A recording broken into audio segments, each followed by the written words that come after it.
यहाँ आपको अपडेट करेंगे। एफआईए ने मुत्तहदा अरब अमारात के सदर और मरियम नवाज की एआई जनरेटेड तस्वीर और वीडियोस बनाने वाले 3 मुल्जिमान को गिरफ्तार कर लिया। इब्तदाई तौर पर 20 ऐसे अकाउंट्स की निशानदही कर ली गई है। आपको अपडेट कर रहे हैं। एफआईए ने मुत्तहदा अरब अमारात के सदर और मरियम नवाज की एआई जनरेटेड तस्वीर और वीडियोस बनाने वाले 3 मुल्जिमान को गिरफ्तार कर लिया है।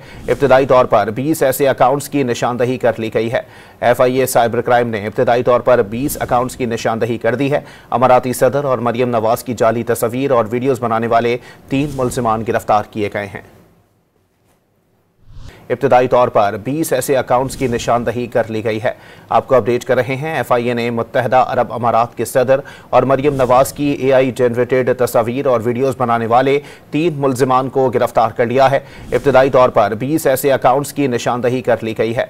एफआईए साइबर क्राइम ने इब्तदाई तौर पर 20 अकाउंट्स की निशानदही कर दी है। अमाराती सदर और मरियम नवाज की जाली तस्वीर और वीडियोस बनाने वाले 3 मुल्जिमान गिरफ्तार किए गए हैं।